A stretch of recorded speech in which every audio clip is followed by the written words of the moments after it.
Mayor Vico Soto may nilinaw. Iyan ang pag-uusapan natin patungkol sa kinabibiliban, hinahangaan, the most trusted city mayor dito sa bansa na si Mayor Vico Soto. Ngayong araw po yan ng Lunes, May 19. Pero bago natin umpisan yan mga kaparokya ay humihiling ako sa inyo na pakisubscribe ang aking YouTube channel.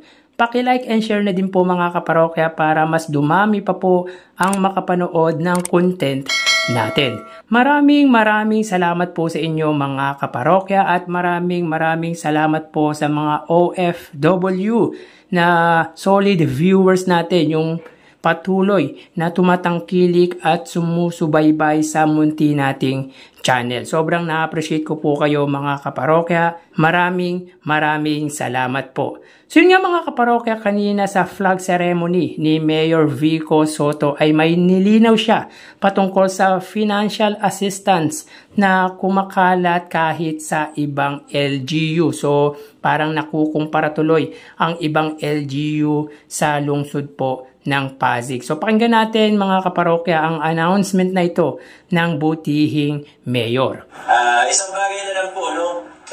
Nung campaign period kasi nababanggit ko yung financial assistance to barangays. Actually, ang tamang terminology dito yung aid to barangay ng city government papunta sa barangay government o pamahalaan barangay po natin.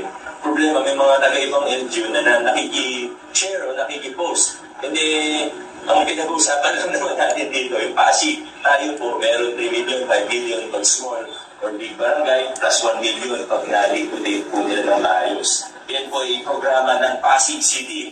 No? Kasi ilinaw ko lang po, baka para mapanood din po ng iba, dahil yung iba nga po, nakiki-share, nakiki-post, Pasig City programa natin yan. At kaya po natin ginawa yan simula 2020 dahil noong 2019 nakita ko po na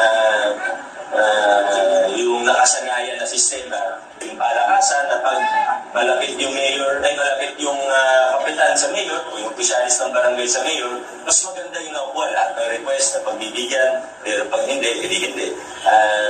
Nakita natin yung mga ibang maliliit na request, itin mo sabon, panglinis, paper, ballpen, dati nire-request sa city government. Pero para itigil na yung ganong klaseng practice at tanggalin na rin yung palakasan, yung pag mas malapit sa kusina, mas maganda na natanggap ng yung barangay, kaya natin institutionalize yung automatic na financial assistance or aid mula sa city government papunta sa barangay government natin. Ngayon, kakampi ng mayor ang barangay captain, natatanggap niya yung 3 and 5, pero kahit hindi kakampi ng barangay captain ng mayor, natatanggap pa rin nila yung 3 and 5. Kanina, kung bakit natin ginawa ito sa Pasig City. Ibang tayong pinag-uusapan na ibang LGU sa kaalaman lang po ng lahat. Maraming salamat.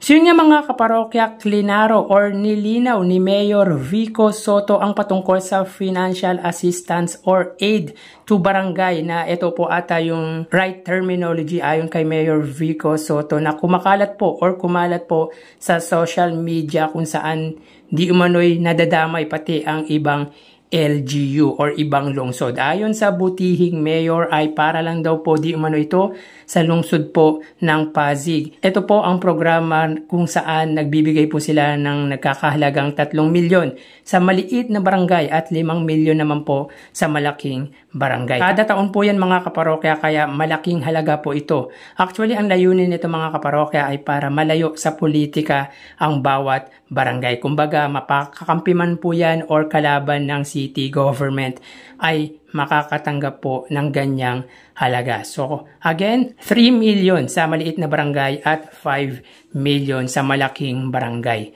So, yun nga po mga parokya, kumalat talaga ito sa TikTok at sa Facebook kung saan may nagsabi na sa buong bansa daw ito ipinatupad or sa ibang lungsod. At least, clarify po ito ni Mayor Vico Soto para wala na pong kalituhang nangyayari. Siyempre iba ang Mayor Vico Soto. Lahat ng pabor ng kanyang nasasakupan ay ibinibigay nito. Kaya para sa akin, maging matalino din ang mga Pasigueño sa mga ibubotong barangay captain. Alam naman po natin mga kaparokya, nitong nagdaang halalan ay halos lahat ng barangay captain na tumakbong konsehal sa Lungsod Pasig ay nasa ticket po ng katunggali ni Mayor Vico Soto na si Sara Diskaya. So be wise, be aware. Huwag sa nagsasabing nawala daw di umano ang sigla ng lungsod po ng Pasig mula nang naging punong lungsod po si Mayor Vico Soto. Ang galing magsalita mga kaparokya na nawala daw di umano ang tradisyon sa lungsod Pasig pero tumatanggap po ng milyon kada taon. Mula po yan sa city government. Taga-barangay Kalawaan ata yun mga kaparokya. Kaya again, be wise dahil may pagsisiwalat na po dyan ang butihing mayor na lahat po ng kumalaban sa kanya noong nagdaang eleksyon, yon ang mga ayaw sa mabuting paggugobyerno or yung good governance na ginagawa nito sa kanyang lungsod. Maybe dahil di sila makadiskarte ng para sa kanila yung mga kickback or yung ikukorap po nila. Isipin mo malaking halaga ang 3 to 5 million. Kung tutuusin dapat libre na ang barangay clearance sa bawat barangay po ng lungsod Pasig. Yung programa ni Mayor Vico Soto mga kaparokya, maganda yun para sa barangay. Pangit nga lang mga kaparokya kung yung mismong mga opisyal ng nasabing barangay ang nakikinabang lamang. Anong masasabi nyo patungkol dito mga kaparokya? Paki-comment naman po sa comment section at babasahin po natin ito. So hanggang dito na lang po tayo mga kaparokya. Magsiingat po tayo palagi. Lalo na alam naman po natin na hindi po maganda ang panahon dahil tuwing hapon po ay naulan. So magdala po tayo ng pananggalang, ng payong pananggalang sa ulan para iwas sakit. So hanggang dito na lang po tayo again mga kaparokya. Magsiingat po tayo. Thank you and God bless.